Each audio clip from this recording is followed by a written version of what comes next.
Jerusalem, a city sacred to three major religions, yet divided by politics, history, and bloodshed. Gaza, जमीन की एक संकरी पट्टी जो दुनिया के सबसे लंबे संघर्षों में से एक की केंद्र बन गई है।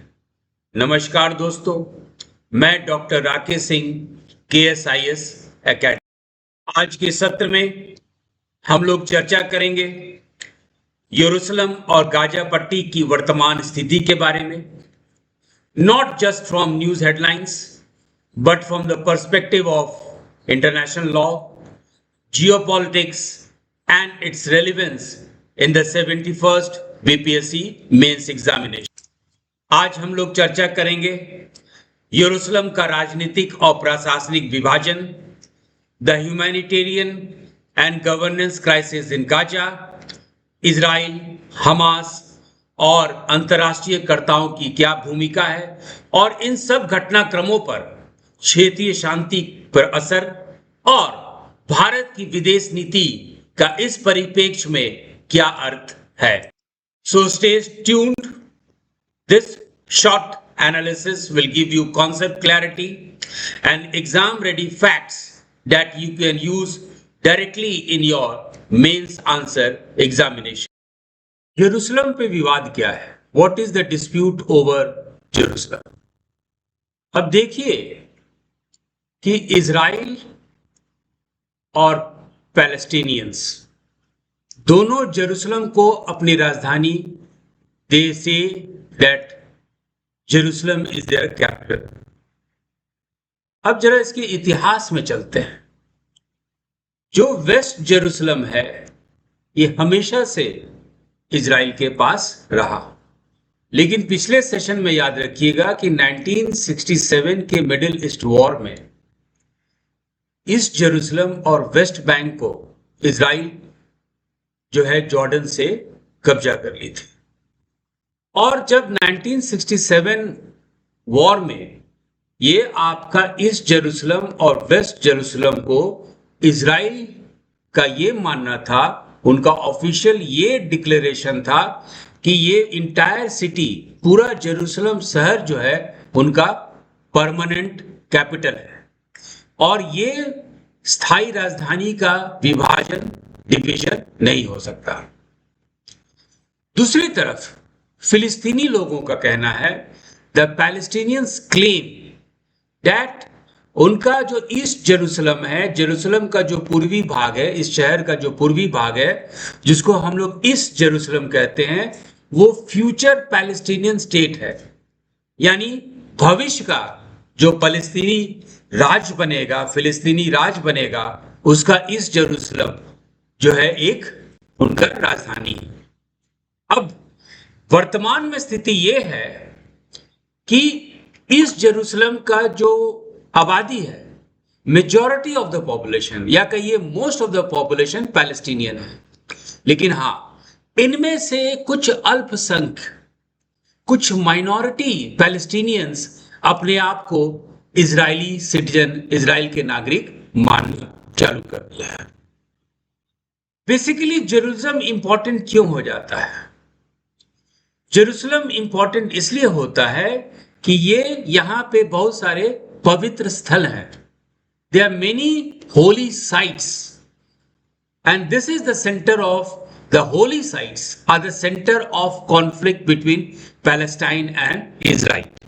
अब देखिए फॉर एग्जाम्पल इस स्लाइड में देखिएगा तो मुस्लिम का मोस्ट सेक्रेड साइट जो है, सबसे इस्लाम धर्म में पवित्र स्थल है, यह है आपका अल अक्सा मॉस्क। अल अक्सा ये मस्जिद है।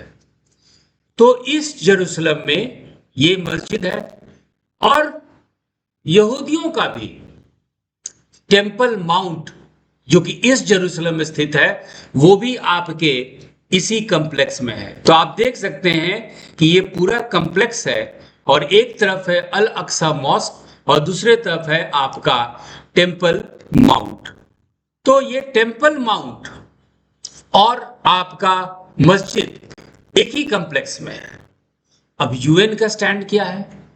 यूएन का स्टैंड ये है कि इस जेरूसलम को, पूर्वी जेरूसलम को फिलिस्तीनी भूमि मानती है। संयुक्त राष्ट्र जो है इस जेरूसलम को पैलेस्टीनियन लैंड मांगती है और यह भी कहती है कि it has been occupied by Israel. तो ये है आपका वर्तमान में जेरूसलम का स्थिति। अब हम लोग गाजा पट्टी पे चर्चा करते हैं। ये है आपका गाजा पट्टी, गाजा स्ट्राइप। इसका यदि आप लेंथ ऑफ ब्रेथ देखेंगे तो यहां से यहां तक ये जो गाजा पट्टी है ये करीब 41 किलोमीटर इसकी लंबाई है और चौड़ाई ये जो भाग देख रहे हैं इट इज ओनली 10 किलोमीटर। दूसरा इसकी स्थिति ये है कि ये पोर्शन में, ये पूरे ये पोर्शन में इजराइल है और यहां पे आपका मिस्र है, इजिप्ट है और ये भाग जो है ये मेडिटेरियन सी है, भूमध्य सागर है। तो ये है गाजा पट्टी की भौगोलिक स्थिति। इजराइल हमास युद्ध से पहले यदि आप गाजा पट्टी की स्थिति के बारे में जानकारी चाहते हैं तो ये बात ध्यान रखिएगा कि विश्व के सबसे ज्यादा घनत्व वाले जगहों में से एक आपका गाजा पट्टी है। Means it is a home to around 2.1 million people. इतने छोटे से संकीर्ण क्षेत्र में means there are around 2.1 million people staying here and it is one of the most densely populated places on earth। और यदि इजराइल हमास युद्ध से पहले भी इसके आर्थिक स्थिति को आप देखेंगे तो यहां पे it has the one of the highest unemployment rates in the world. माने विश्व के सबसे ज्यादा बेरोजगार और बेरोजगारी दरों वाले क्षेत्र में से एक आपका गाजा पट्टी भी है। बहुत ज्यादा people, majority of the people जो यहाँ पे गरीबी रेखा से, पॉवर्टी लाइन से नीचे रहते हैं और वो लोग फूड एड पे निर्भर करते हैं। वो चाहते हैं कि किसी तरह कोई खाने के खाद्य सामग्री उनको पहुंचाया जाए। आज वर्तमान में गाजा का जो ज्योग्राफिकल एरिया है वो ऐसा है क्यों? उसका वजह है कि 1948 में अरब इजराइल युद्ध में इसके मैप को बनाया गया था, लेकिन 1967 में इस युद्ध में इजराइल जो है इजिप्ट से, मिस्र से ये पट्टी छीन ली और यहां पे इजराइल जो है बहुत ज्यादा सेटलमेंट्स, बहुत ज्यादा स्थायी बस्ती बनाना चालू कर दी और गाजा पट्टी को, गाजा में जो है इनके पैलेस्टीनियन आबादी के ऊपर कह लीजिए कि यहां पे एक मिलिट्री रूल स्टैब्लिश कर दिया गया।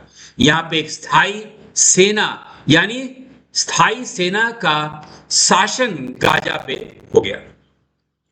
2005 में एक दूसरा घटना होता है। इसमें क्या होता है कि इजराइल अपने सेटलमेंट्स को विड्रॉ कर लेती है। इजराइल अपने मिलिट्री ट्रूप्स को जो है विड्रॉ करती है और ये बॉर्डर पे इजराइल का बहुत ज्यादा सख्त निगरानी फिर बढ़ जाता है। गाजा पट्टी के शोर लाइन, तट रेखा पे, इसके एयर स्पेस पे, हर एक चीज पे इजराइल का कंट्रोल रहता है। हालांकि वो गाजा पट्टी से 2005 में विड्रॉ कर गई। तो वास्तविकता में प्रैक्टिकली इजराइल वहां से विड्रॉ कर ली, मिलिट्री ट्रूप्स विड्रॉ हो गए, लेकिन यहां पे यदि लोगों का आना जाना, मूवमेंट ऑफ द पीपल या कोई वस्तुओं का आना जाना, वो सारा जो है इजराइल के कंट्रोल में है। और बात यदि यूनाइटेड नेशंस की करे, संयुक्त राष्ट्र की करे, तो यूनाइटेड नेशंस गाजा को इजराइल ऑक्युपाइड टेरिटरी मानती है, इजराइल नियंत्रित क्षेत्र मानती है, क्योंकि डिग्री ऑफ कंट्रोल इजराइल का यहां पे बहुत ही ज्यादा है। 2005 में इजराइल जब मिलिट्रीली विड्रॉ कर लेती है तो 2006 में इन द ईयर 2006 यहां पे पैलेस्टीनियों का इलेक्शंस होता है और इस इलेक्शन में हमास जो है बलपूर्वक with the use of force election जीत जाती है। और इसके अलावा हमास क्या करती है कि जो भी उसके विद्रोही थे, जो भी इसके राइवल्स थे, गाजा पट्टी से उनको बाहर भगा देती है। इसके कारण रिएक्शन में इजराइल और इजिप्ट, मिस्र दोनों इस पे प्रतिबंध लगा देते हैं, दोनों एक ब्लॉकेट लगा देते हैं। और क्या गाजा के अंदर जाएगा, क्या गाजा से बाहर जाएगा, वो सारा जो है इजराइल और इजिप्ट उसको कंट्रोल कर रहे हैं। हाली नियंत्रण के स्तर को देखें तो इजराइल का कंट्रोल ज्यादा था। ऐसी स्थिति के बाद क्या हुआ कि बहुत ज्यादा इजराइल और हमास में युद्ध चालू हो गया। आपका वॉर हुआ 2008-9 में, फिर वॉर हुआ इजराइल और हमास के बीच में 2012 में, फिर 2014 में, 2014 में हुआ और एक बहुत बड़ा संघर्ष जो है मई 2021 में हुआ। हालांकि 11 दिनों के बाद सीज फायर आया।